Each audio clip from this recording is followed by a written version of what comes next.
Guys are back, and this week it's for another awesome card, back-to-back UFC pay-per-views. Last week we did pretty well. I mean, we hit the most confident pick in Khamzat Chimaev, and I think it made sense for him to be the most confident pick. We hit the parlay of the week. We were 12-2 on picks as well, and hit on the big underdog of the night with Glover Teixeira winning in the main event. So that was good, and hopefully we can do well on UFC 268 as well. So hopefully you guys are gonna like the video, subscribe. Put a comment down below. I always like going back and forth with you guys, so tell me what you guys think. Like the video. Let's try to get 250 likes on this video. And just before we get started on the video, I always want to give credit to my sponsors. So big shout out to EquitySportsAnalytics.com. They're up 66.97 units since March 1st, 2021 on their best bet, and they do really well with all sports, MMA included. But they also have NBA, NFL, college sports, and they're very affordable. They have $5.99 a month packages. They have a 4-day free trial going on right now. They also have a dividend program where if you lose money over a 1-month period, that they will pay you back $25 per unit loss. So they do a great job, man. Definitely recommend EquitySportsAnalytics.com. They're very good at what they do. They are very good with math. Friends don't let friends gamble without math. So definitely big shout out to EquitySportsAnalytics.com, and they do a great job. And getting into the card here, we got the first fight of the night. We got CJ Vergara taking on Ode Osbourne. And yeah, if you're not on the Patreon, you wouldn't have known the bet that we had on CJ Vergara on the Contender Series. And if you want to get in on that, they do have the last Contender Series tomorrow. We got LFA, we got Bellator coming up. So I'm going to have a lot of stuff coming up on the Patreon, but we got Vergara at plus 170 odds, and he went in there and blew through his opponent pretty easily. But this is a big step up here with Ode Osbourne, and Ode Osbourne took a big step up himself. In his flyweight debut, he went in there against Manel Kape, got knocked out in the first round. It was a firefight. I mean, Osbourne had some moments, but at the end of the night, he was outgunned. And this is going to be his second fight at flyweight, so he's getting more used to cutting the weight, getting in there, and he's going to be taking on a UFC newcomer in CJ Vergara. And he's 1-2 in the UFC, so this is a big fight for him. He entered the UFC with a lot of hopes. I mean, he was talking about being one of the most popular and most successful fighters in UFC history. I remember he had one of these, I can't remember the line exactly, but his first fight in the UFC was on a Conor McGregor versus Donald Cerrone card, and he was saying something like, in 10 years, you're going to be like, oh, that guy was, Conor McGregor was on an Ode Osbourne card, or something like that. So, he definitely thinks highly of himself, but, he has to be careful he doesn't get washed out of the UFC. But CJ Vergara, he blitzed through Bruno Carrera, the Contender Series. He, has been on a great run lately. He's won 5 fights in a row, all by knockout. He got the Fury Fighting Championship. He defended it before going to the Contender Series, so he has to be at an all-time high with his confidence. He is 7-1 at flyweight. The one loss was to Jonathan Martinez, who's proven to be a good UFC fighter, and it was a split decision. So it definitely is a pretty solid fighter. And obviously from seeing Vergara's knockout ratio, you could tell he could punch. He's a banger, pressure fighter, good boxer. This fight should be a blast, man. It's two strikers who have different styles. Both like to pressure, but Ode likes to work long strikes, counter, be more on the outside. Vergara wants to pressure, get in the pocket, work boxing combinations. Both guys can crack. They're two of the hardest hitters at flyweight. They have one-shot knockout power. Osbourne's going to be a bigger fighter. He's going to be faster. He's going to be the better athlete. 4H reach advantage for Osbourne as well. He's going to want to try to catch Vergara as he closes the gap, take him out, and use his movement, speed, and counters. We saw Jacob Silva hurt CJ Vergara a couple times with some nice blitzes. But Osbourne, he has to be a little bit more careful in this one. He did get knocked out with a flying knee in his last fight. Maybe he's going to be a little bit tentative. Vergara does have a flying knee knockout of his own, but definitely more of a guy that wants to work the hands. And he's going to want to exploit the hands-low style of Osbourne, get on the inside, touch the chin, try to hurt him. Both these fighters have had issues with grapplers in the past, but this fight, I don't really see either fighter looking to bring the fight to the ground. If it does go there, I do think Ode Osbourne is a little bit better with the jiu-jitsu, but ultimately, I think that this fight's not going to go to decision. CJ Vergara is going to go in there pumped. This is going to be his UFC debut. Just won in the Contender Series in 41 seconds. And I feel like that could be his demise. I think he might walk into a big shot from Ode Osbourne and get taken out. He's never been finished by strikes, but Jacob Silva was able to catch him with some counters, drop him. Vergara was able to work his way back in the fight and get the finish in the third round. So if he does survive the early onslaught from Osborne, then he could potentially get him out of there late. And I do think that early on Vergara is dangerous as well. He definitely has shown that he can get you out of there early in fights. But I think Ode Osborne is going to hurt him and not let him off the hook like Jacob Silva did and get the first round knockout. He's way more experienced in terms of this higher level competition, and I think he has a good style with the counters and the movement, just having real good speed, having the reach advantage, being used to fighting some bigger guys to be able to catch Vergara as he's coming in with that pressure style and knock him out. So I'm going to go with Osborne here in this one. In this next one here, we got a short notice fight between Melsik Baghdasaryan and Bruno Souza. Melsik Baghdasaryan, he was successful in his UFC debut, and he made me a believer, man. I kind of wasn't too high on Baghdasaryan. I thought maybe he had cardio issues. Maybe he wasn't the highest level grappler. But against Colin England, he once again proved that he can go into the second round and he could still have the cardio. He could stuff some takedowns. He can get up off his back if he gets taken down. And he's won 6 fights in a row. He lost semi debut, but looks like a good prospect. He already had a great career in kickboxing. Definitely has really good boxing. He had a few boxing fights as well. Didn't really do much in his boxing career. He didn't fight anyone of note, but he did go undefeated. Trains at Glendale Fight Gym with Edmen Shahbazyan, Edmond Tarverdian, those guys. And he was expecting to fight TJ Laramie in this fight, which would have been an interesting matchup because Laramie is a good wrestler. But with Laramie pulling out, he's taking on a striker now in Bruno Souza. And Melsik Baghdasaryan still is kind of a hard guy to cap because prior to going on the Contender Series in 2020, he had never been out of the first round. He had 4 wins before the Contender Series. All were knockouts in under 1 minute. He did go to decision against Dennis Bazooka on the Contender Series, and he did go to the second round and knock out Colin England. So he's proven more in his last 2 fights, and he's becoming a little bit more bettable and things like that. But he looked great in that performance against England. I mean, on the feet, no one has ever really doubted his ability. He's southpaw, he's a sniper, really elite speed, good power, pressure fighter, and he really likes to just stalk and use those usual southpaw weapons. Really nice straight left hand, great left kicks to the body, to the head, throw some nice 1-2s, 3-2s.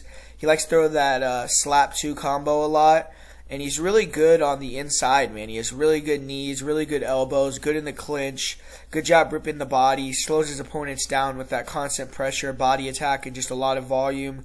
Big knockout power. Most of the time when he starts to land clean, he can get his opponents out of there. The only guy that could really was able to take his power in MMA was the Dennis Bazooka on Contender Series, and he took a lot of damage against Baghdasaryan. And you did see Melsik start to slow down. Dennis was able to win that second round, but he was able to get his pace back and kind of slow it down a little bit, win that third round, and showed good ability there. And as he gains experience, he should be able to improve his pacing, get his cardio a little bit better.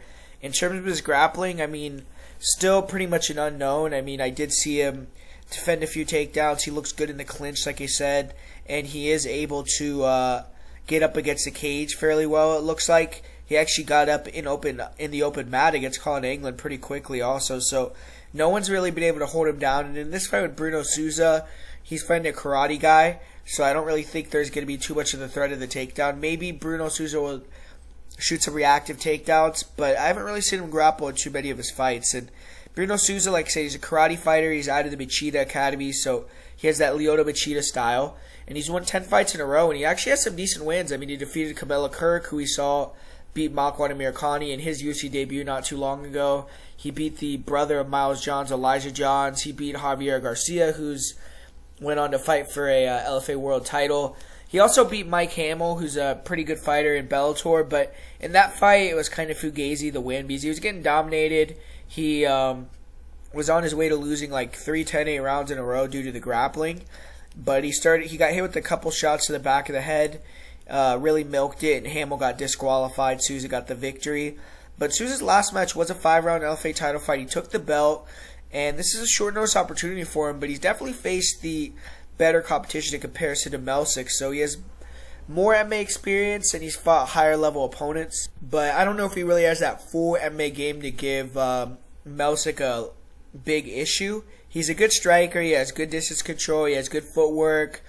He has, hands low, wide stance. He likes to keep it on the outside. He can switch stances. Pretty crafty. Good fakes, good fades. He can close the distance really quickly.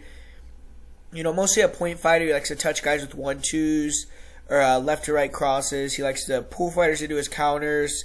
He will try to throw like 2-3 punch combinations, get in, get out. He has good front kicks up the middle. He does good at angling off. He has pretty good counters, like I said. So overall, basically just tries to point fight you from the outside. Sometimes he'll try to mix in some spin, some flying attacks, and knock you out with those. But on the inside, Souza is going to be in big trouble with Melsik. I think he's going to struggle big time in the clinch. He's going to struggle with the boxing defense. And he has to come in great shape. He has to have his movement on point over 3 rounds. If he starts to slow down and let Baghdasaryan exchange with him or get in the clinch, he will get battered.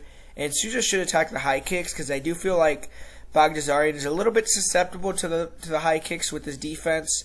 One thing is Souza does not really have a lot of power with his hands, which gets a pressure fighter like Melsik unless he walks him into some really big shots or can keep up the volume and stay on his bike. He's going to struggle to keep him off him. I think it's going to be, much lesser version, but a bit similar to that Jan versus Sandhagen fight.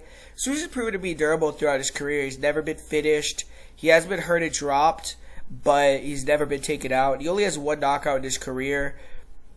Doesn't really look to wrestle offensively. He has worked a lot on his wrestling and grappling defense, but in this fight I don't really think that's going to matter too much. He has gotten dominated by wrestlers in the past. He's probably better in the jiu-jitsu realm, but I haven't really seen him shoot a takedown or work any type of ground game in any of his fights. He does have good cardio. He went 5 rounds hard his last fight, but this is short notice, so who knows what type of shape he's going to be in. But I think Melsik should get this one done. He has to be careful with the high kicks, but I don't think Souza has much power in his hands. Even if Melsik gets hit with some shots coming forward, I think he can land some low kicks, eventually find the range, work that left cross, hurt Souza. I think if he can cut him off and force exchanges against the cage, he's going to be really successful. In the clinch, he's going to dominate. So I think Melsik can beat him up pretty easily. I don't think that Souza will hit takedowns. So at the end of the day, I think Melsik could maybe even get him out of there by TKO. So my pick here is going to be Melsik Baghdasaryan. And in this next one, we got a short notice fight for Dustin Jacoby stepping in here for Alexa Kaber. He's going to be taking on John Elon. Kind of sucks for John Elon in my opinion because I feel like Kaber was a much more winnable matchup. Actually, he was going to pick a lot in that matchup with Alexa Kaber. But Dustin Jacoby, man, this guy's done really well so far at light heavyweight, since coming back to the UFC. Really, really good striker, one of the best strikers in the division, long, ragey.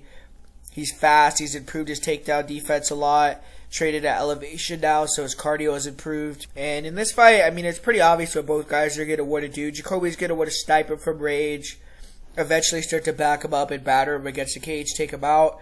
I think that Jacoby is way more polished on the feet. He can, keep him at bay with the kicks, and then he can walk him into the punches, eventually start hurting him and walking him down. With John Elon, he has that shootbox style. He's from Brazil. He trains at a shootbox monster gym and comes forward, punches and bunches. He tries to get on the inside, work the body-head combinations with the hooks, and he has decent grappling. I feel like his offensive wrestling is okay, but he has real sloppy takedowns. I don't think he's going to really be able to take down Dustin Jacoby. And if Jacoby gets on top of Elon, I think he could control him and really batter him with ground and pounds. In the clinch, I think Dustin Jacoby has him covered there as well. The only thing that John Elon has going for him is he's super durable, and he's willing to get into these brawls. If he can get Dustin Jacoby in exchange, he maybe could land a big power shot and hurt him. Or, Dustin Jacoby is taking this fight on short notice. So if Elon could wear on his gas tank, really shoot a lot of takedowns, try to put him in the clinch a lot.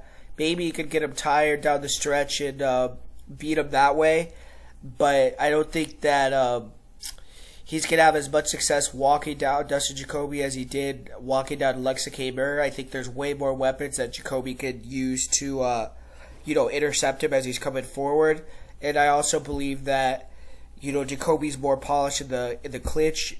and he's better on the ground in terms of, or not better on the ground, maybe Elon probably has better jiu-jitsu and stuff, but his wrestling is better, and I think if they do wrestle, Jacoby will end up on top, even if Alonzo would go for the takedown, and I think Jacoby could dominate from the top position. So even though it's short notice, I think Jacoby should be a decent-sized favorite here, and I think he should definitely get this one done.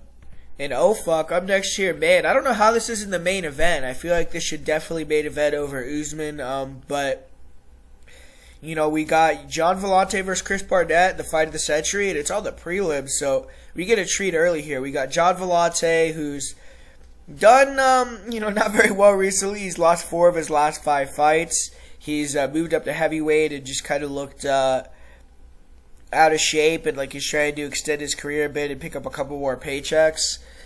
But, now it's put up or shut up. I think he has to get the win to stay in the UFC. Chris Barnett, he made his UFC debut after a long career in Asia. Fan favorite. He had a really tough debut against Ben Rothwell. Got knocked out in the second round. And he's more been a freak show fighter throughout the years. It's kind of a fun visual to see a, 5'9" guy fight these big heavyweight behemoths, especially with Barnett dancing to the octagon and flipping and having a taekwondo style, really, weird in terms of a heavyweight.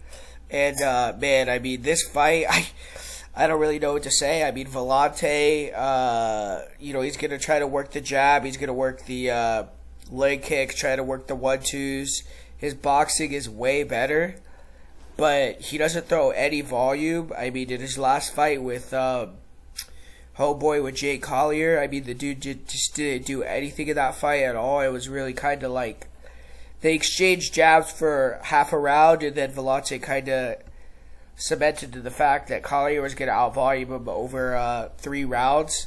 And Collier, to me, kind of like is a small guy too. He's an 85er. Barnett, even though he's like a lifelong heavyweight, I feel like Valente is probably the bigger guy. Chris Barnett is 5'9", even though he has a lot of weight. He could easily probably make 205, even 185. But man, I mean, Chris Barnett's going to be moving around, throwing a lot of those big wild shots, the overhands, the kicks. He's going to be trying to keep the volume high and be faster. And I kind of feel like that might be all he needs in this one. If he could just move around, avoid that big shot in the first round, and kick and move, land these big overhands, these big, wild shots, loopers, the Superman punches, maybe land some flashy techniques, he could sneak away with the win in this one. So, man, I think Chris Barnett's actually going to get a win in the UFC. I'm going to go with him here over Gian Villante. And, yeah, but this is one of these fights on this card that could definitely go either way. So for this next one, we got the long-anticipated UFC debut of Ian Garry. Ian Garry is one of the biggest prospects coming out of Europe, one of the biggest prospects in a long time. He's actually already done a lot of things at 23 years old. He got the Cage Warriors world title. He, has teamed up with Sanford MMA now. So he's looking to take the UFC by storm. And on the feet, he's very technical. He's long. He's rangy. He's pretty athletic. Uses a lot of lateral movement and tries to keep it, long behind his reach. 6'3" guy, very active with his jab. He'll set up the combinations behind that. He will also jab to get fighters to throw, so he can pull counter with punches.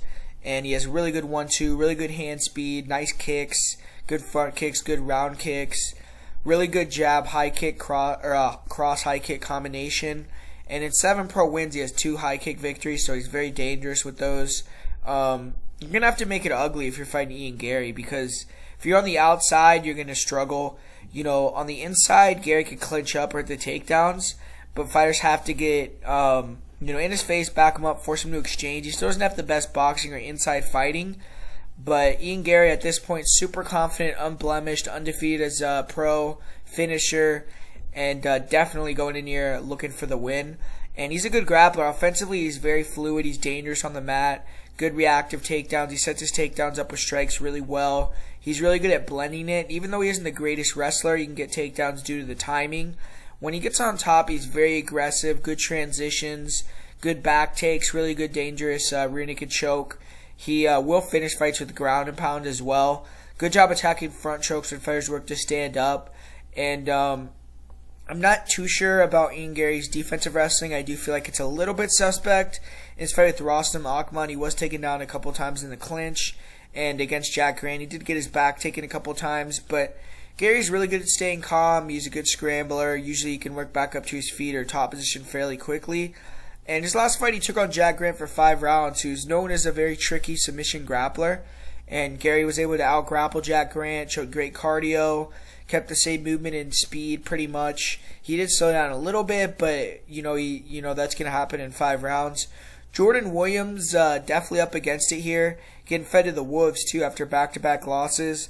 And he was a favorite in his last fight, but dropped the ball. He got taken out in the first round by Mickey Gall. Nice to prove himself against one of the biggest prospects in Europe. And Jordan Williams is a former middleweight, so he is pretty big. He has a long reach. He's a southpaw. He's a pressure fighter. He has heavy hands. Isn't super technical, but he has heart. He comes forward with big 1-2s, 3-2s, big overhand lefts. He will go with combos on the inside, and he's pretty durable. Good brawler. He usually has to take some to give some because he doesn't really have the best footwork. Very crude in the way he closes the distance. Has been finished by strikes twice in his career, both of those in the first round. He is a slow starter. He was dropped and submitted in the first round in his last fight as well. Usually if he can make it out of that first round, he can wear opponents down and start to take their power better. And I do think Williams is a good chin. He just gets touched really clean, and he's been touched a lot recently. That Nassourdine Imavov fight, I think, took a lot out of his chin. So maybe, it's finally going to crack. But he doesn't check low kicks either, Williams, which is going to be an issue for him here against a fighter who can fight southpaw and will throw low kicks. Ian Garry does have to be wary of the power of Williams, though. He has 7 knockouts in his 9 wins. And Williams is a good wrestler. In this fight, I think he needs to try to punch his way onto the inside, work the clinch game, hit the takedowns.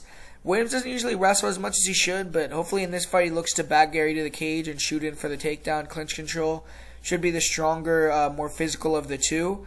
And when he gets on top, he has good control, good ground and pound. Jordan Williams has pretty good takedown defense and get-ups as well. Can be taken down, though, and I do feel like Ian Garry is the better jiu-jitsu guy and the better grappler overall, more than likely. Williams really relies heavily on cardio and toughness to win fights. In this one, he's going to have to do that again. But I think this is a good opponent to showcase Ian Garry. There's some danger there because Williams will come forward, throw hard. He might be able to get some takedowns. But on the inside, he's a bit hittable. On the inside, Gary's a bit hittable. So that's where Williams is going to have his best chance. But I think Gary's going to piece him up with the jab, with the kicks, pull him into bigger shots. Ian Garry is also a better grappler, in my opinion, like I said. Even though Williams will probably be trying to rough him up against the cage and take him down, even if he does get taken down, I think that Garry will be able to work his way back up to his feet or top position. I do think Garry could get takedowns of his own. And I do think Ian Garry is live for a finish here for sure, because after taking a lot of damage against Nassourdine Imavov, Mickey Gall hurt him, put him down pretty quickly. I do think over 3 rounds, Williams can survive, but I'm going to go with Ian Garry by knockout. I think he can get a 2nd or 3rd round knockout, or I think he could even drop him and then submit him. But I'm going to go with Ian Garry to make a statement and get a win inside the distance in his UFC debut. And man, this is an interesting one. We got Edmen Shahbazyan taking on Nassourdine Imavov. Edmen Shahbazyan's fallen a lot, man. He's lost 2 fights in a row. Now he's on the prelims of this pay-per-view card. And, he was skyrocketed up the rankings. He got 4 wins in a row, and obviously he wasn't ready for that jump because he got exposed against Derek Brunson and Jack Hermanson. Won the first round in both of those fights, though, and then he just ran out of gas.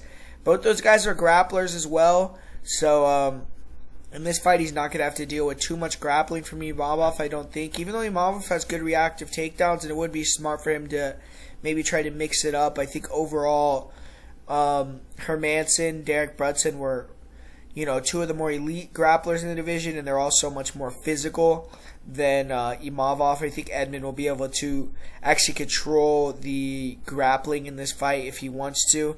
Imavov is one of the bigger prospects coming out of France. He's 2-1 so far in his 3 fights in the UFC, and he had a big win in his last fight over Ian Heinisch. His one loss was also a very close loss to Phil Haas, which could have gone either way.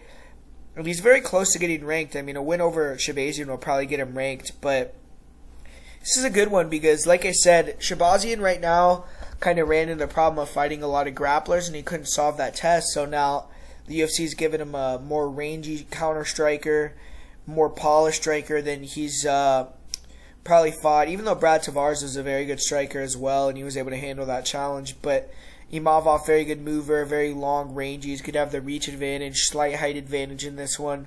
And, he's going to be looking to move and counter.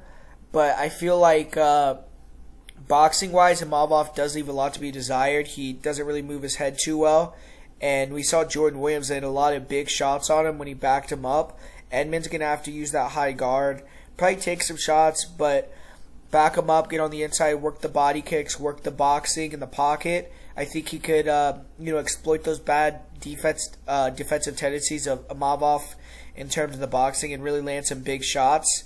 I also feel like Edmen could even control in the clinch in this one maybe a little bit, or I don't think he's going to go for takedowns, but I think he could not really have as much of a threat of worrying about the takedown or getting taken down in this fight that he did in his other fights.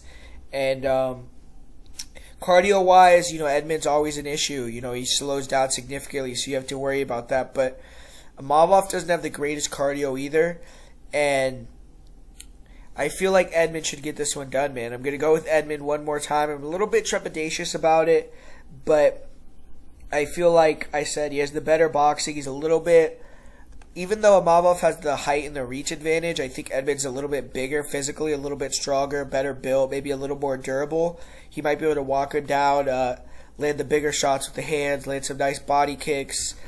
I feel like he could also stall the fight a little bit in the clinch if he wants to. And I don't think he has as much of a threat in the takedown, which I do think led to him getting tired really quickly as well. And I think he's going to get this one done, and I think he could even get a knockout in this one. But, yeah, man, it all comes down to where Edmen's head is at as well. Is he still confident? Is he going to be 100% ready to go? Is he going to look like a better version of himself, or is he down on himself? Is he not training hard? Does he not have as much faith in, the ultimate goal for himself? So it's going to be a good one, but I'm going to give the golden boy Edmen Shahbazyan one more chance here and pick him to get the win. And up next here we got Phil Hawes and Chris Curtis. They're finally going to throw down. Phil Hawes was supposed to fight on October 9th. He was going to face Duran Win. Win was forced out, and then Chris Curtis, he stepped up on extremely short notice. He saved the fight, so he thought, but unfortunately Phil Hawes did want to take the fight on short notice. He declined. And he's gotten a month to game plan, and now he's ready to stand across Chris Curtis on Saturday. And this could be his 4th UFC appearance. He's looking to make it 4-0. And this is a big risk for Phil Hawes. He's pretty close to the rankings, and he's taking on a guy not even in his weight class, not too well known, and it's a tough opponent. It's a very experienced opponent as well. Guys, there's way more fights than Phil Hawes. And Phil Hawes' striking has come a long way. He's much more composed. His defense has improved a lot. He wants to pressure fighters in the cage. Really good leg kicks. He keeps his hands high. Pretty defensively responsible. He'll work the jab, the 1-2. Good hands, fairly fast. He will try to land that big overhand right or left hook. And at times he could explode with big power shots, which can be good and bad because he does overextend. He leaves himself susceptible to counters against better strikers. But if he lands that shot, he can knock you out. And he will mix in some front kicks, some round kicks to the body. He doesn't really have much head movement. He is hittable in exchanges. He will get tired, and his hands will start to drop. His chin will get high. He can kind of pull back a little bit with his chin high, his hands down in fights, circle off with his hands down. And all of Phil Hawes' losses have came after he got tired, hurt, and finished. He hasn't been able to battle through adversity in certain fights. But he did show that ability in his fight with Nassourdine Imavov, so that's something that's good. He's only been finished by strikes one time. He is pretty durable. That was against Julian Marquez, where he ate a perfect high kick.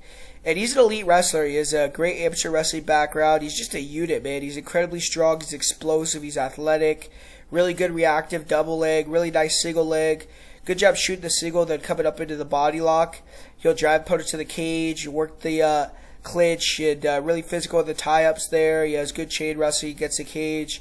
And he was able to just dominate Nassourdine Imavov for that position.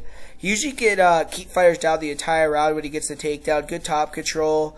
He is good at working mat returns with guys to stand back up. He can get tired and shoot sloppy takedowns, and that's how Lewis Taylor was able to catch his neck and guillotine him.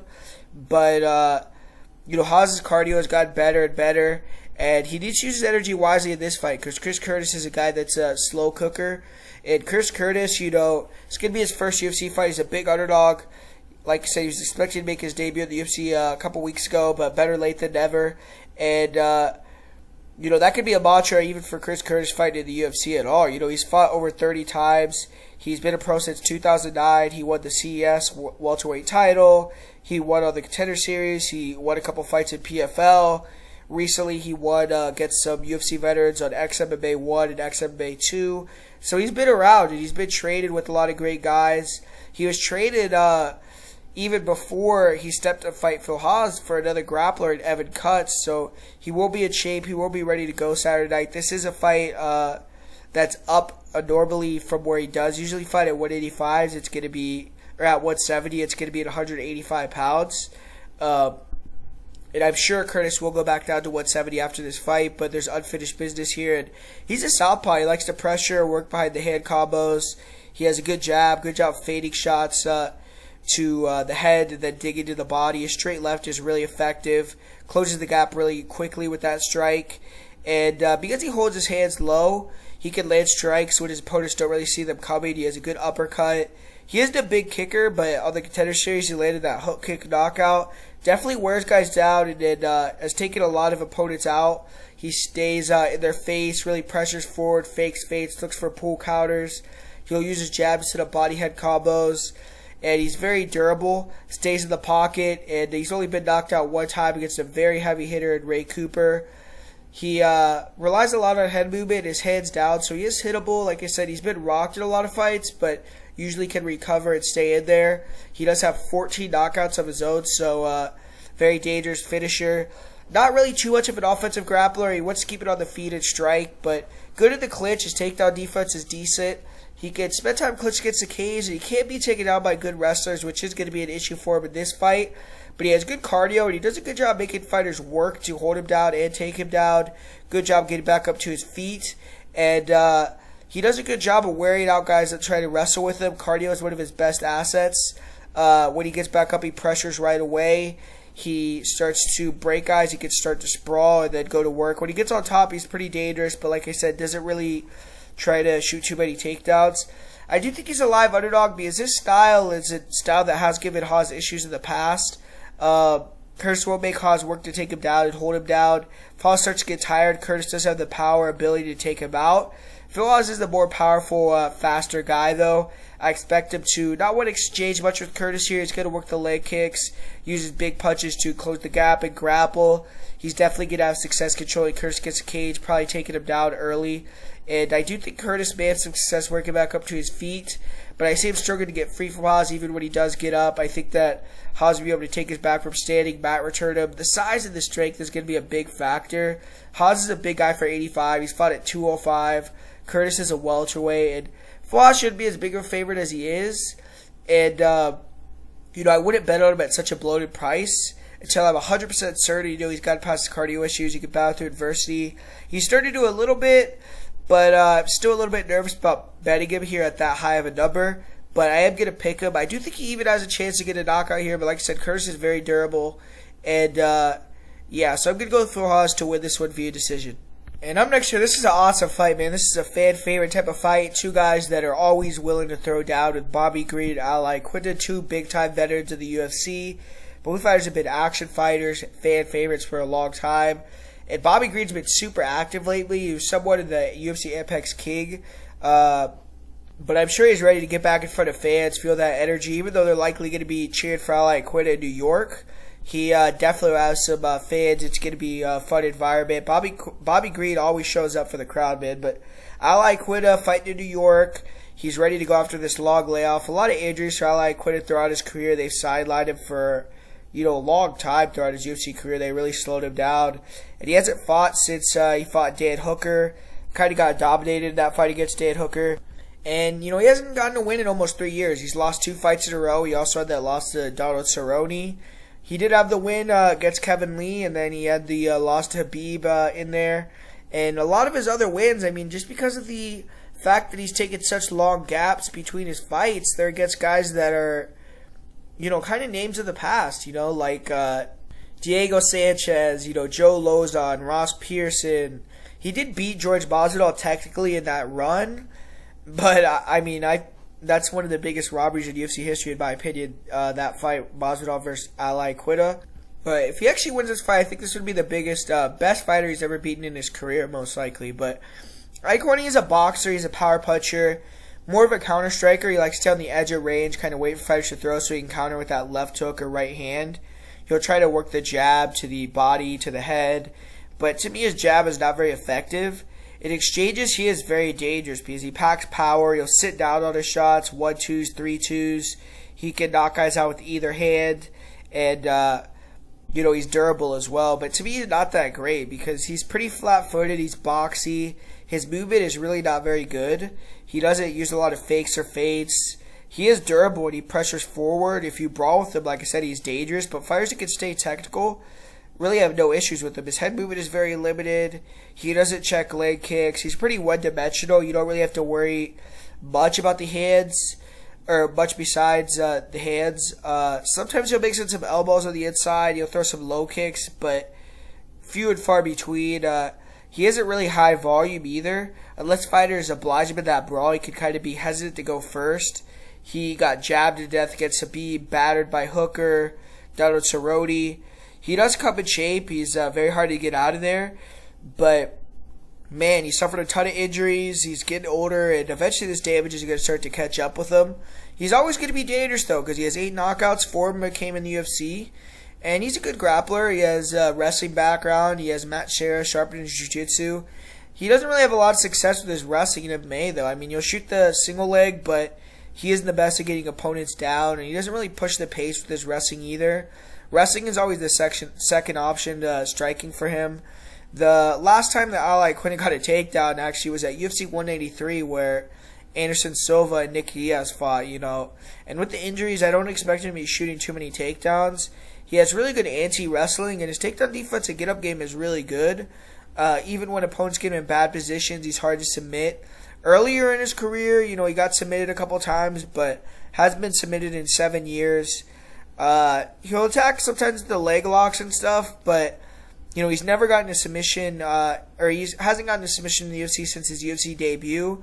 Isn't really too much of a submission threat, and he's fighting a guy that I think is a pretty bad matchup for him, man, because Bobby Green is really skillful with his boxing, switch stance, holds his hands low, uses a lot of head movement, shoulder rolling to avoid punches, great jab to the body, to the head. He'll follow that jab with hard right hooks, straight rights. Really good overhand right, really good check hook.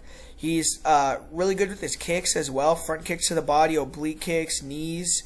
He'll throw nice round kicks to the body, head. He keeps good pressure. He lands a lot of volume, 5 significant strikes per minute. He works the body really well. He's hittable with overhands, but he rolls with a lot of shots. And he has that ability to get dropped and hurt badly and then recover and perform. He definitely can recover with the best of them. He isn't a big power guy, but he is just very slick. He's going to be hard to hit, in my opinion, for Iaquinta. I think he's going to be way, way faster. I think he's way more slicker, more technical in the exchanges, just a better boxer. The hands-down style does give Al a chance to rip one of those big overhands, rip a big left hook, and hurt Bobby Green. But Bobby's one of the more durable guys in that lightweight division. He hasn't been taken out very many times. And he's a good wrestler. He's a former, college wrestler. He's a strong grappler, very athletic. He, in my opinion, is going to be the stronger, more explosive, athletic guy. He is good in the clinch with knees to the body, elbows to the head. He has good body lock takedowns, good doubles. I don't really see him working for takedowns in this fight. But, he's shown that against good grapplers, he can defend the takedowns as well. And I don't think Iaquinta is going to have any success really taking him down. And Bobby Green also has phenomenal cardio, man. He usually is the strongest in the third round. He can kind of, keep these decisions kind of on the table because he doesn't throw as much or do enough. But with this matchup, I think he's going to be just way too good for Iaquinta, man. I think he's going to be landing really clean shots. I think Iaquinta is going to be landing at air. I think that he's going to stuff the couple of takedowns that Al shoots. I think that he's just going to be able to land cleaner, land more, land harder, and just prove that he's the superior fighter. Iaquinta has a chance to land the knockout shot, but outside of that, I just really don't see him having a great chance at victory here. So I got to go with Bobby Green in this one, man. He's been way more active. I think he's the better fighter, and I think he should get this one done fairly easily. And in the feature prelim, we got the debut of Alex Pereira, who's already one of the best kickboxers in the world. He did lose his last kickboxing match. It actually wasn't too long ago. He lost a split decision to Artem Vakitov on September 4th. And he's one of the best fighters in Glory Kickboxing history. He won the middleweight title, he won the light heavyweight title, defended both titles. Obviously, he's most famous for his 2 wins over Israel Adesanya, the nasty knockout against Israel Adesanya. But he's also defeated Simon Marcus, he defeated Dustin Jacoby, defeated Jason Wildes, defeated the guy who defeated him most recently, Artem Vakitov. And obviously in MMA, he's very green. He's only 3-1. Fought his first MMA fight in 2015, lost via rear naked choke. He then had 2 fights in MMA in 2016 in which he won both. He came back in 2020, got a first-round knockout, which, along with his name, got him signed to the UFC. And he's in a good place training with Glover Teixeira, Connecticut. Shout out to Glover winning that belt. And he's one of the best jiu-jitsu fighters in the sport, obviously, Teixeira. Pereira's last fight in MMA was in November of 2020. He got one of the knockouts of the year in the LFA.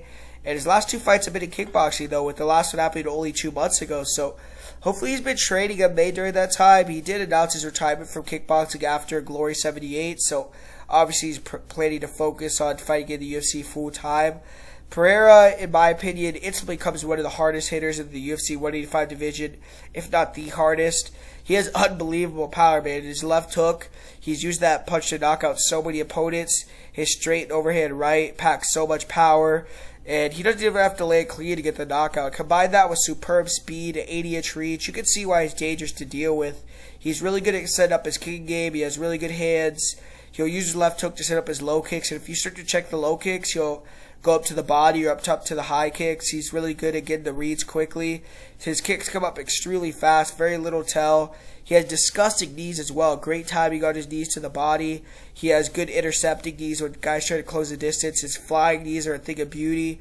He flashes truly how dangerous he can be with 4-ounce gloves against Thomas Powell with one of the cleanest left hook knockouts in MMA history. After Pereira throws that right high kick or right knee, you better be ready for that left hook or you're going to go out cold. And he's knocked out all 3 of his opponents that he's defeated in MMA. He has 21 knockouts in kickboxing. He's very durable as well. He's only been finished by strikes twice in 40 kickboxing bouts. Is the most technical fighter defensively. I mean, sometimes he can even just back up and shell up. Not look like an all-time great kickboxer, but he just has that equalizer, man. The guys can never be too comfortable being in close range with him with that power. And he's going to want to keep fights on the feet. He's pretty nasty in the clinch, though, with nice knees, good elbows. You have to be careful about his attacks off the break. And I've seen Pereira in his debut in MMA make a lot of mistakes. You know, he engaged in the grappling, which I think got him tired. He was attempting really sloppy arm bars, which he was able to get in a top position, but when he was going for the arm bars, he just gave his back, and he got tired in the 3rd round. He got taken down with a double leg, easily against the cage. He got submitted with a rear naked choke. In his second MMA fight with Marcelo Cruz, he was taken down in the 1st round, and his guard and get-ups did not look very good. The ref had to actually stand him up, and he was able to get the knockout late in the 1st round. And Pereira, even in his 3rd MMA fight, you know, he looked really easy to move in the clinch, easy to control against the cage. He has an issue with guys backing him up to the fence, and he gives opponents opportunities to clinch him. You know, in his last fight, he did a lot better job, in my opinion, with the distance control and working knees when his opponents tried to clinch, and looked a little bit better. But Thomas Powell is not a good opponent. At 34 years old, you know, it's going to be hard for Pereira to really get into that top 15 or fight against higher-level opponents. But if he's matched correctly, you never know. They're obviously trying to market him using the main event of the prelims here. And this is a good introduction into his UFC career because he's facing a guy, Andreas Michailadis, who's wild on the feet. He's been knocked out 3 times already. So Pereira just has to keep it on the feet in his world, and he could find the knockout. And for Andreas Piccolitis, he picked up his first UFC win earlier this year against KB Bular. He's 1-1 in the UFC, and he had a big win because, you know, I think he would have been cut if he lost that fight against KB. But now he's a humongous opportunity in front of him against Alex Pereira. If he beats Pereira, he's going to raise his profile significantly. Michailadis, more of a striker than May, but this fight he has to rely on his grappling background. In terms of MMA experience, he's way more experienced. 17 fights to 4 for Pereira, which is a big factor. And, on the feet, Michailadis, he likes to keep his hands out and open, parry away punches, counter, wide stance, bouncing out of range, throw kicks. Leaky guard, though, and he will pull back with his chin in the air. He does have really good kicks. Pretty good round kicks to all parts of the body. Low kicks are good. His spinning back kicks to the body come really fast and powerful. He's knocked guys out with spin kicks before. His boxing, though, he just wings big punches super well to unrefined. He has a decent left hook, but, man, he's going to be in trouble if it stays on the feet. But he's a really good submission grappler. He's a black belt in jiu-jitsu, won a lot of jiu-jitsu competitions and championships, and he isn't a great wrestler, but, he has decent timing on his level changes, good body locks, good double legs. His last fight, he did get hurt, or his last loss, he did get hurt pretty badly with elbows to the side of the head when he was going for that takedown.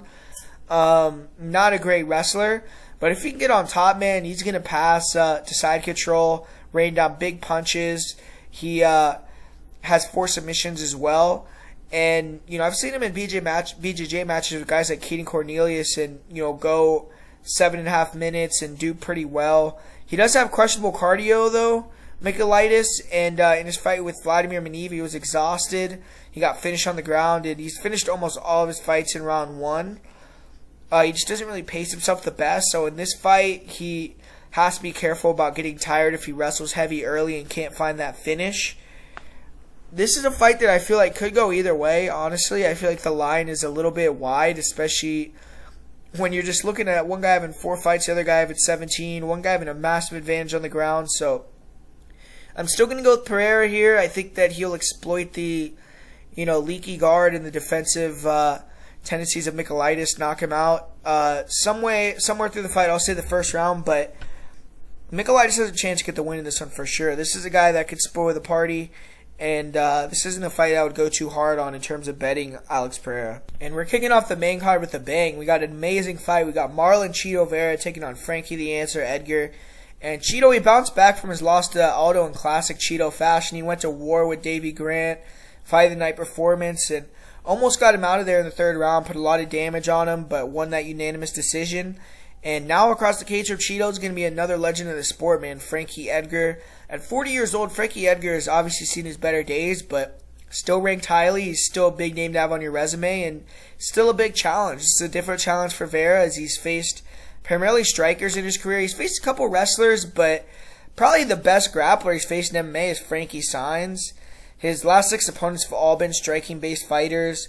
And Cheeto Vera is a striker as well. Obviously, he's a Muay Thai fighter almost exclusively, very long and rangy, really dangerous weapons on the feet. He constantly switches stances, throws brutal kicks, pressure fighter, pretty flat-footed, but his range helps with that, and he's very fast, athletic, brings kicks to all parts of the body. He likes to start with the low kicks, front kicks to the body, oblique kicks, inside-outside leg kicks. So starts low, and then he will go high with the high kicks as well. And he also has decent hands. He has a good jab, good left hook. His hand speed's improving.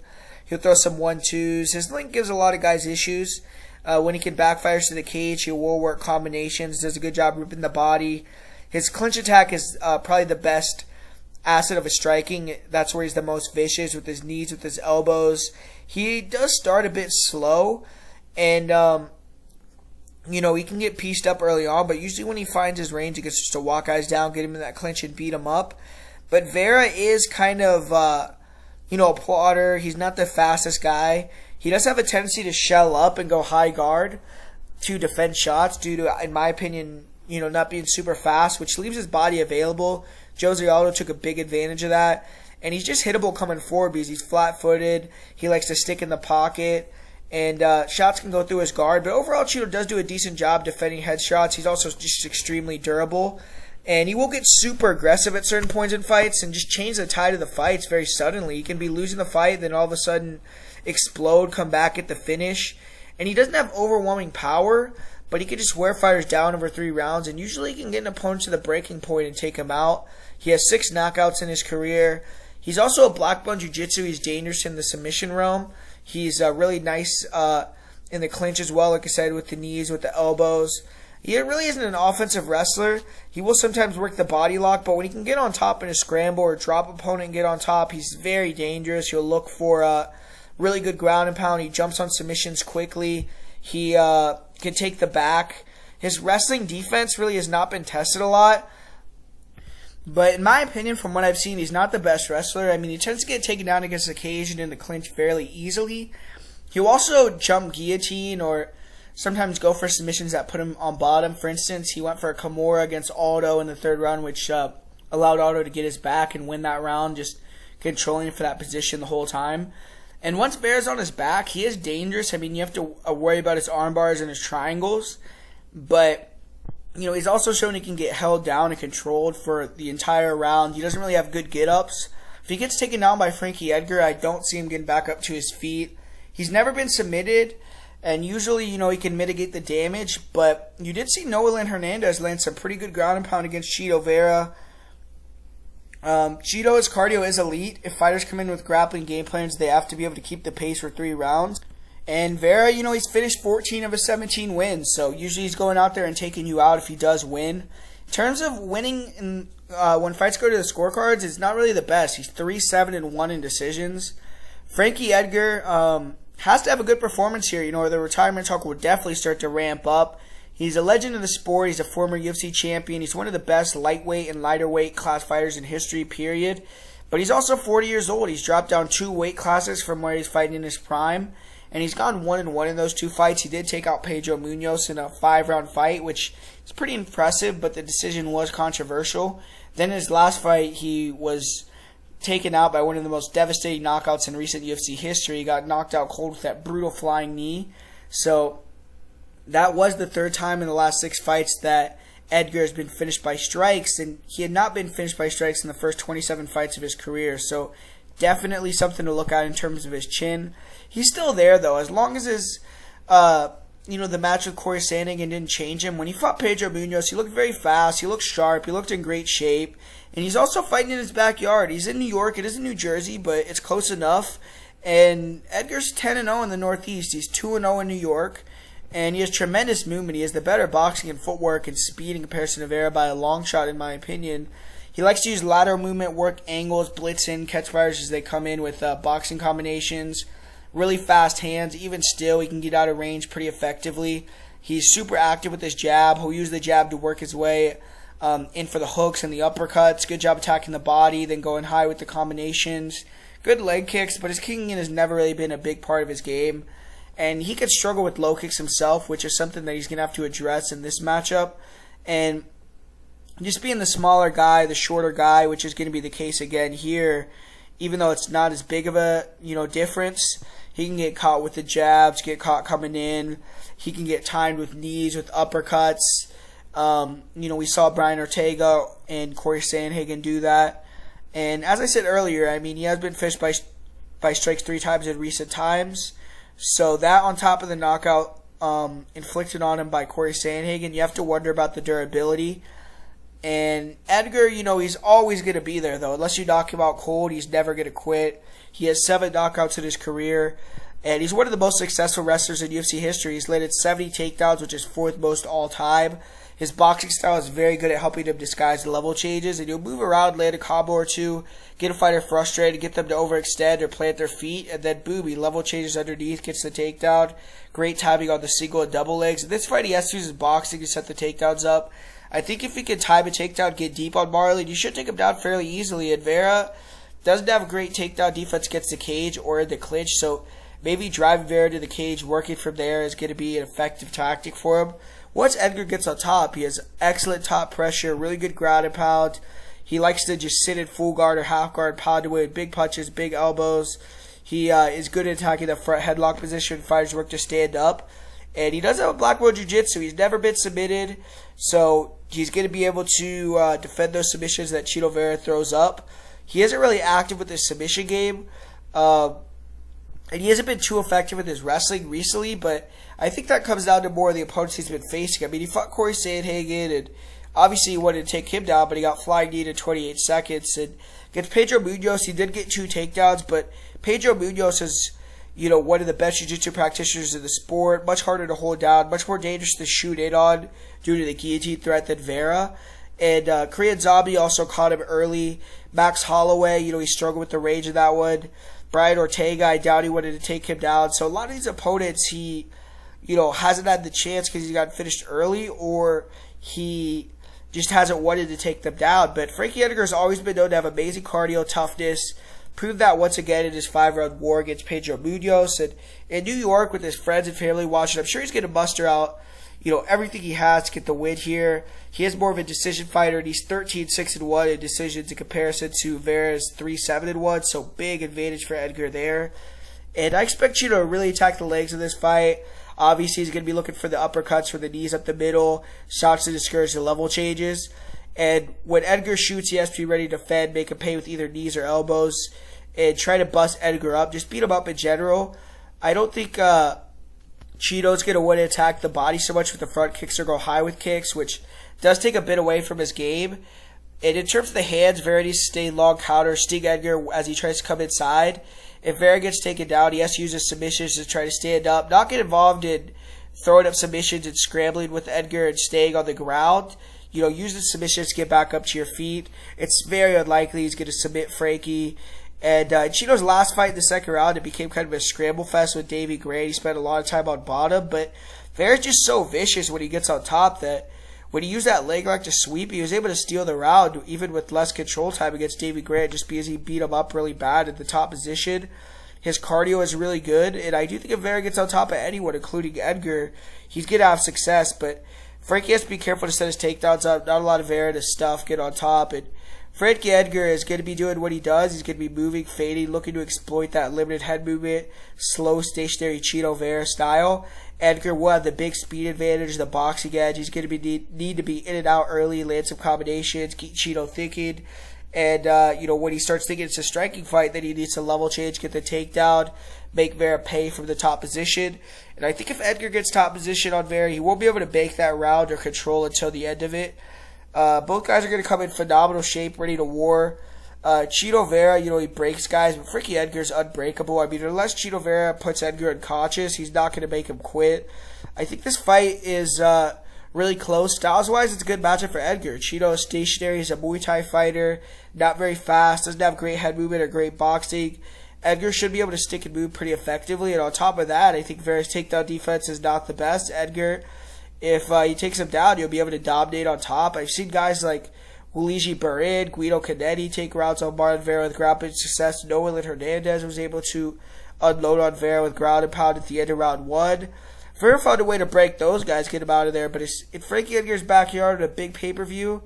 I just think Frankie Edgar's going to sum it up one last big performance. I think he's going to be able to win this fight. If he avoids that big shot that takes him out, he's going to be the faster fighter, the better movement, better boxing, better wrestling. I think he's going to be able to box and move, get Chito a little frustrated, take him down. And I'm going to go with Edgar via decision in this fight. And up next here, man, we got another dog fight here with Shane Burgos and Billy Q. Two guys that like to get in each other's faces and just throw down. And that's probably what they're going to do here. I mean, Billy Q has more of that grappling threat, I would say. But honestly, I feel like even though Billy Q is a black belt, he has that good double leg, and he's good when he gets to the back. Against a guy like Shane Burgos, Billy Q does give up position a lot. I feel like Burgos would actually be able to scramble to top position and do work. I think he can defend the takedowns pretty well. So I think it's going to be more of a stand-up fight. And we got Billy Q, who's kind of a looper, throws a lot of these, long looping shots, closes distance. He'll switch stances. He throws power shots as well. He definitely cracks. I mean, he dropped Gabriel Benitez in his last fight. But very hittable guy. He comes forward and, not a lot of mystery to where he's going to be. He's going to be trying to be in your face, press you. He is really good at hand fighting and just getting in the clinch, just making you work and breaking you. And then eventually you'll start to dig the body and just take you out. He has big power in his hands, like I said. So, good style. Shane Burgos, in this fight, though, I think is going to be the guy ripping the body hardcore. Billy Q doesn't do a good job defending body shots. I think Burgos is going to exploit that with big rips to the body. And I feel like he's going to come up to the head. He's going to have the reach advantage. The jab, I think, is going to be very effective for him. I think he's going to be a little bit sharper, a little bit cleaner in the exchanges. And even though he is hittable, I don't think he has to worry about the same type of firepower coming back at him as guys like the guys he's recently been fighting, like Edson Barbosa, Josh Emmett. I think he'll be able to take the power a little bit better, roll with the shots, have the cleaner, straighter punches. Billy's a little bit wild and loopy with the strikes. I think Shade will be a little bit more technical. I think Shade will be able to land the harder shots, take Billy's shots a little bit better. I think he's going to rip the body, which is going to be a big factor. I think Billy's going to slow down a little bit. Don't think Billy's going to have a lot of success with the grappling. So I just got to go with the cleaner striker, even though he's very hittable, and I'm a little bit worried about the damage that he's taken recently, Shane Burgos. I still think he should be able to get the victory here, so I'm going to go with Shane Burgos. And here we go, man. We got the people's main event for real here with Justin Gaethje and Michael Chandler, two of the hardest hit dudes at 155.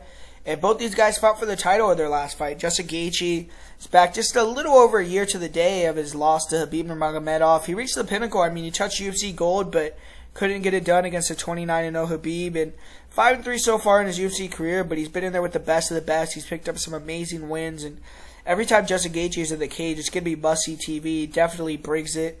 And for Michael Chandler, he had only 2 fights in the UFC, and he's already had a chance to fight for UFC gold. He's 35 years old, and he was a multiple-time Bellator champion. He won his UFC debut, and UFC said, what the heck, let's throw him in there. He went in there against Charles do Bronx, and he got about as close as you could get to touching the title. He almost had Charles do Bronx out of there in the first round, but tides changed really quickly. He got caught in round 2. He got knocked out. And that's the third time that Chandler's been finished by strikes. So against Justin Gaethje, that definitely is a little bit scary. And there's been some heat on this fight. I mean, both these guys don't like each other. They've been talking shit back and forth in the media. And honestly, man, I feel like this is going to be a crazy fight. I saw Michael Chandler, he's talking about he's not going to take a step backwards and see who takes a step backwards first. And I actually believe it, man. If you have seen those fights, like, for instance, with Eddie Alvarez versus Chandler, where he just comes forward and bulls in like a complete monster, like a bull in a china shop, I kind of think that's what his game plan is going to be here, honestly, because he can't be on the outside with Justin Gaethje, man. I mean, if he's on the outside with Justin Gaethje, he's going to be getting torn apart with the leg kicks, and doesn't have the range, to be out there. Even though he has the reach advantage, Gaethje would pick him apart at range. I feel like he has the better overall just boxing as well. Like, Gaethje's really improved his boxing, man. He used to be a real, he would shell up a lot and really get huge reactions of feints and really just try to come forward, maul you, and look for that counter right hand or the left hook. But now he's gotten way more fluid with, his boxing. He's not shelling nearly as much as he used to. He's being way more aware of when fighters are going to throw, being more aware of the distance control, and his timing on his counters is still so good. I mean, he could time that overhand right or the counter straight right hand, his left hook, and he has such brutal knockout power. I mean, all he needs is one punch to knock you out, so he's just so dangerous because he's willing to wane into that fire. He has very good durability, and he has hammers for hands. I mean, he could just land one shot on you, really good timing on his counter punches, and he could put you to sleep. And the other thing about him that is just super good as well is his leg kicks, man. I mean, he could throw those leg kicks in close range. He could switch stances and throw leg kicks from both sides, and those leg kicks are brutal, man. Some of the heaviest leg kicks in the sport. So on the feet, Justin Gaethje is a motherfucker. But we saw, his last fight with Khabib, put him on the back foot. You really press him, you can kind of take away his power because he's going backwards. And you could also, limit the leg kicks. He can't throw as many leg kicks when he's getting pushed back. Another thing about it is it seemed like he got really tired against Khabib really quickly when he was forced to move backwards a lot. He was really evading a lot, using so much movement. And I think a lot of that had to be was due to him not wanting to get back against the cage or take it down as well. In this fight, I think he is going to go back to that traditional Justin Gaethje guerrilla style where there's not going to be a lot of that lateral movement, and I don't think he's going to get as tired quite as quickly. Even though one thing about Gaethje is he does get tired in his fights. He does do a good job of getting second wins, but he'll have lulls where he gets very tired, gets real sloppy, and that's where maybe an opponent could take advantage of that. But another thing about Gaethje is, you have to attack the body against Justin Gaethje because he used to shell up a lot and really leave that body available. Now it's not as easy to attack the body, but Chandler is really quick. He is going to be probably faster, more explosive than Justin, and he's going to be trying to get from point A to point B. So I think if he is moving around a lot early and sets up the body shots, and maybe he can go up to the head. But ultimately, like I said, I really do think Chandler's going to close that gap early and just get in the brawl with this guy and try to take him out. I think that's his best chance to win, because even though Michael Chandler is a really, really elite wrestler, Justin Gaethje, I don't feel like is going to be controlled by Chandler like he was against Khabib. He's proven against other guys that, his get-up game is really good. He does a good job giving his back to stand up, but against a wrestler like Chandler doesn't really put the hooks in. So I feel like against the cage, Gaethje will be able to stand up pretty easily. If Chandler can take him down, time a takedown in the open mat, then maybe Chandler will be, able to control him on top and have some success. But another thing about it is I feel like Chandler, cardio-wise, slows down significantly in fights as well. So if he comes in here with the wrestling-heavy game plan, I don't think he's much of a finisher on the ground like Khabib with the submission game. I don't really see him getting into a position where Justin Gaethje will acquiesce to ground and pound. So he's going to have to be able to keep that pace with the wrestling for 3 rounds, and I don't really see that happening. So I really ultimately think, like I've been saying, I think that Chandler's best chance to win is come forward early and just go heavy, man. Go with that switch stance striking, throw a big bomb, try to catch Justin on the chin, create a firefight, and it'll be kill or be killed, because if he stays at range, it's going to get picked apart with leg kicks. If he tries to make it a technical boxing fight, I think Gaethje will just counter him and really beat him up. I don't think he can really kind of stick and move. He doesn't have the technique for that, in my opinion. And I don't think he can keep the wrestling for 3 rounds. So I think that he's going to go in there. He's going to get in his face. He's going to try to bring that crazy war early. It's going to be an amazing fight. But Gaethje is just more durable, man. The guy's more durable. He's only been finished twice by strikes against Dustin Poirier and Eddie Alvarez. And I feel like a lot of that had to do with fatigue in both those fights. They were late in the 3rd round and in the 4th round. I don't think this fight is going to get that far. And if it does, I think Justin will actually be better for wear.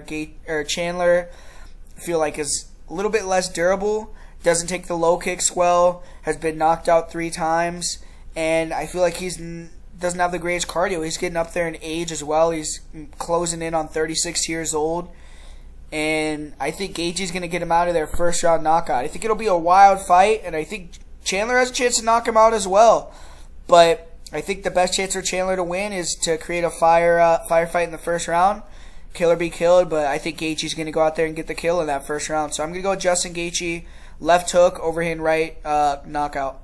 And up next we got Rose Namajunas taking on Weili Zhang. And man, Rose Namajunas got it done. And the last time they fought, it was actually the co-main event of an Usman card that time, in the Usman versus Masvidal 2 fight. Now it's Usman versus Covington 2, Rose versus Zhang too, so that's pretty interesting. And yeah, you guys put it in the comments, like, you guys were giving me a lot of shit, man, when I picked Rose beat Weili the first time. So if you are giving me shit the first time, you better be Team Weili again, man. I mean, you guys are acting like Rose had no chance in that fight, but no, I'm just messing around. But I think that, Rose, like I said before, she kind of just has that special something about her that she can rise to that occasion, and She just does it in certain moments, and she did it again in that last fight. Got the first round head kick knockout. Looked awesome out there, man. I mean, Weili was a little bit lost in that fight. She was biting so hard to all of the feints and fakes of Rose, and Rose just looked clearly better than her on the feet, even in the short amount of time that we watched. She was, moving, making Weili miss, countering really well with the boxing, and eventually, fainted low, went high with the high kick, knocked her out, and yeah, that was all she wrote. So that was an amazing performance. And now, Rose comes in as the kind of like near even money. They're still not really respecting her. It's similar to her fight with Joanna Jędrzejczyk, where she was the huge underdog in the first fight, came back in the second fight. She was still the underdog, had to win again. First time she won via first round knockout. Second time she won via decision. And I kind of see a similar thing going down here. I think she'll win this fight via decision. I know Weili Zhang has went over to Henry Cejudo's camp, and she's training over there, and maybe she's going to come in here with a wrestling game plan, try to take down Rose and control her from the top position, which I feel like would be the smartest thing to do, because early on she just doesn't have the technical prowess to strike with Rose. I think Rose is just too good with her footwork, with the boxing, her speed, her movement. I think she's significantly faster. Weili's kind of a little bit RoboCop-ish, and Weili has big power. She's very technical, but I just feel like the way that she's biting into those feints and fakes of Rose, the way Rose was walking into the counter shots, and the way she ultimately set up the finish, she just showed that she was a way higher level of striking than Weili. It's at least early on. If Weili could take some damage and put some damage on, and then it could become a closer fight, because I do think Weili, even though she did get caught with a perfect shot and knocked out her last fight, she is probably the more durable girl, just come forward and maybe has the better cardio. So she's going to want to, press, try to work the takedowns, work the low kicks. I feel like, she has to change it up and work the grappling in this fight. I think she wants to win. Push her in the clinch, try to take her down, defend the submissions, control on top. And it's going to be hard to get it on Rose, though. Rose is going to be moving. She's going to be cutting angles. She's going to be using that jab, the long strikes, her reach advantage, her kicks, and really piecing up Weili. Weili, as well, man, I mean, you have to think about it. She had that epic war with Joanna Jacek, where both girls sustained a ton of damage, really, really bad damage. And then she fought Rose. She got head kicked in the first round and got knocked out. 32 years old. I feel like, even though I'm not saying like she can't compete at the highest level with other girls, maybe she's not 100% the same as she used to be. Maybe she can't take the damage as well. She's not quite as quick, as sharp, as aggressive. A lot of things can start to happen. And I feel like either way, Namajunas is just on another level technically on the feet. And I think that's the big difference in the fight. Her movement, her ability to control distance, her counters, her fakes, her feints, just level above Weili. And unless Weili can really break her down, I don't think that she's going to be able to even that gap on the feet too much. I do think she's going to, come in here more determined and might be able to, go to a decision. I don't know if Rose will be able to land that perfect head kick combination on her this time.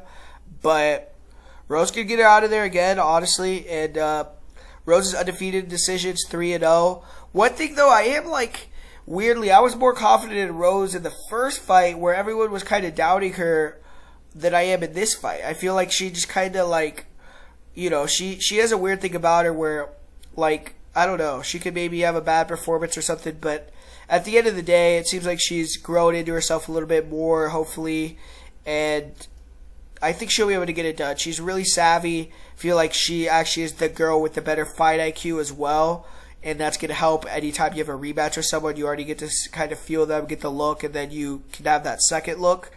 And I think Rose will get it done this time via decision, and Zhang may be able to put up a little bit of a better fight, but, I think Rose is number one, and we'll get it done. And here we go, man. The fight everyone wants to see here with Kamaru Usman, Colby Covington coming back, second time around, heavyweight, welterweight title on the line. We got the number one pound-for-pound fighter in the world here in Kamaru Usman, and we got a guy in Colby Covington who kind of has gotten forgotten a little bit in my opinion, and getting way disrespected on the money line. I mean, that money line is crazy, man. Who's over there betting Kamaru Usman minus 300? Come on, man. Raise your hand if you're doing that. Because, dude, if you watch that fight, right? The first two rounds, Colby won. And maybe if you want to give the second round to Usman, either way, it was super tight. The fourth round, Colby won. And then the fifth round, Colby was winning the round. I mean, he was winning the round up until he got caught with the big shot. So it's kind of inconceivable, in my opinion, to have that crazy of a money line. But that's what, having 3 fights against the guys like Jorge Masvidal is going to do for you, man. It really raised Kamaru Usman's profile to the next level, especially the way he's been doing it as well. The first fight with Masvidal is kind of classic Usman fashion, but then he got the knockout over Gil Burns, and he got the knockout over Jorge Masvidal. But, that skyrocketed him up to number one pound for pound. Honestly, I mean, I feel like other guys are better than him, man. Pereira, we got Alex Volkanovski. I feel like those guys should be, higher in the pound-for-pound rankings, beating George Masvidal. I mean, that guy's 14 losses. He beat Gilbert Burns, who's fought at lightweight before. and, you know, has several losses as well. I mean, that's like saying, like, Dan Hooker could potentially beat Masvidal and be pound for pound #1 in the world. I mean, no, I'm just, like, obviously, Usman, the win that separates him, that gets him to that level, is that he beat Colby Covington. I mean, that win was what really, like, when you look at his resume, everything else, you know, Colby and him kind of had a very, very similar resume going up. They both beat RDA. They both beat Damian Maia. They both beat Tyron Woodley eventually. You know, so it's like they all fought kind of a lot of the same guys, and they both had dominant performances, and they met up against each other. They had an epic fight, and, you know, since then, Kamaru Usman's kind of got into, you know, not get fat and happy, obviously, because he's done the opposite. He's been a super active champion. This is going to be his 3rd title defense of the year. And Colby Covington, though, on the other hand, he's only fought 1 time. He hasn't fought in about a year. A lot of people kind of see that as a negative, but in my opinion, I kind of see it as a positive, you know, because he was still clearly the hardest challenge in the division for Usman. I'm sure even when he was training for Tyron Woodley, you know, he kind of knew he had that fight in the bag just from, you know, Woodley's recent, you know, run in the UFC. I feel like he was even probably thinking about Usman in that fight. And now he's had a year to watch 3 Usman fights. He was at the Masvidal 2 fight in person. He's at a new camp. And one thing I will say, like, even though ATT has they're obviously one of the best gyms, if not the best gym in MMA right now, but the advice that Conan Silveria was giving Colby in the corner was like, it was all motivational, like, break him now. You know, he wasn't giving him any technical advice. So, you know, I don't think that was necessarily the reason why he lost. But now with MMA Masters, you know, they might be able to give him, you know, some different type of advice in the fight, and they might be able to give him some things to think about before the fight. And like I said, you know, he's the hungrier guy here, man. I mean, he has so much motivation. He has more to gain from the win. You know, he can get the belt, finally be the undisputed UFC champion, even the score with the guy that beat him. And you see Colby, you know, in these interviews, man, the guy is fucking crazy. He's obsessed with getting the belt, man. I mean, and Usman, you know, I feel like he's already tasted a lot. It's similar to, like I said last week, with Glover Teixeira versus Blachowicz. Glover had more motivation to get the belt. I feel like in this one, Colby definitely has the more motivation to win this fight. And he's also had a long time to sit on the sidelines, you know, and scout, see what Usman's been doing in the 3 fights. Usman's had a 5-round fight and 2 other title fights this year. I mean, he's had a lot of you know, working, or this is his 3rd title fight of the year, excuse me, but he fought Masvidal early last year, so I mean, late last year, excuse me, so he's had a lot of fights, you know, man, he's put a lot of, you know, wear on the tires, and he's still going, and we'll see which strategy is better. I mean, Kamaru obviously got to go in there, work on his skills, stay active. Colby, you know, stayed sharp in his skills in the gym, probably really worked on, you know, really studying Usman, and we're going to see, you know, kind of what prevails. But Usman, I mean, he gets a lot of credit for improving a lot of his skill set, but I feel like he still uses mostly the exact same things that he used in the Colby fight, and he needs to go back to the same thing. I mean, all he has to do really is work the jab. He has one of the best jabs in the division. He had that when he fought Colby, and he switched stances. He could jab from both stances. He obviously has a really long reach, 4-inch reach advantage, so, you know, he could jab you from a long way away, and work the body, man. I mean, the body shots are very effective against Covington. They were so effective in the first fight with the front kicks up the middle, that right uppercut that he was throwing when they went on the inside. And on the outside, Kamaru dominates the fight, man. I mean, Kamaru has that stick for the jab. His right hand, his straight right hand is getting better and better. I mean, if you watch that last right cross that he landed on Masvidal, man, he knocked him out into another dimension. And, you know, obviously he hurt Colby really bad in that 5th round with that right hand, dropped him, and then took him out with the ground and pound, even though I feel like stoppage was probably a little bit early. But at range, Usman just has the superior firepower with the long straight shots. Like, even if they're exchanging jabs or exchanging crosses, Usman's going to connect harder. And Usman has the front kicks up the middle. He throws that right hand. And if he can keep it at range or press Colby, then that's where he has the advantage. But in exchanges, Colby was beating his ass, man. Colby was dominating the exchanges with Usman. You know, he was able to go first and go last, which is what he has to do in this fight. He has to go first with the jab, or come forward with some sort of hook or some sort of boxing combination. I feel like he also should work more kicks in this fight. Work the body kicks, work the high kicks from range, be more active with that. But if he could force the exchanges with Usman, counter with the left hook, counter with the overhand right, start first, finish last, throw punches in bunches, that's where he has the faster hands. He can catch Usman, and it didn't seem like Colby had like the power to hurt Usman too bad though. Like, he definitely buzzed him quite a few times, but he didn't have like that zip to put him down like Gilbert Burns did. But Usman, like I said, he's more he's a stationary guy. Like, he's a little bit more flat-footed, stays in your face. Colby's definitely faster, better movement, and he's gonna have to use that to close the gap, get on the inside, and keep the volume super high with punches and bunches, work the exchanges, try to land counters. And also, I would wrestle more in this fight, man. Even if you can't get the takedown, shoot the double, force Kamaru to deny some takedown attempts, and really try to just get him to think of something different and wear on his gas tank a little bit more.